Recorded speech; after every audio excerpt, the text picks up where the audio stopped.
أعوذ بالله من الشيطان الرجيم بسم الله الرحمن الرحيم وصلى الله على النبي الكريم ومسلمين السلام عليكم ورحمة الله تعالى وبركاته وما كما كلهم wannan makaranta ta mai albarka muna muku fatan alkhairi kamar yadda muka alkarta muku lokaci za mu dinka muku wa'annan asrarai to wannan makaranta ta mai albarka ta dora muku wannan sirri ne na neman tsari ga dukkan sharri.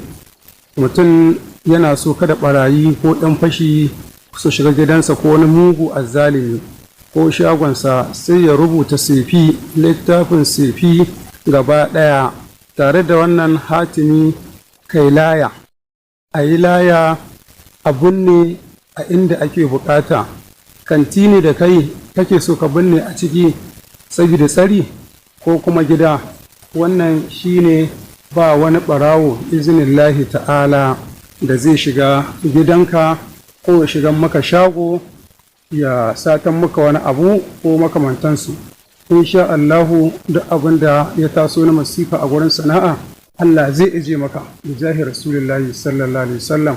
Saboda haka muna muku fatan alkhairi, ku ci gaba da bibiyar mu ta intanet, sannan kuma idan ka hau WhatsApp ɗinmu muna da za ka gan mu a WhatsApp. Akwai lambobinmu na WhatsApp, akwai na YouTube channel ɗinmu.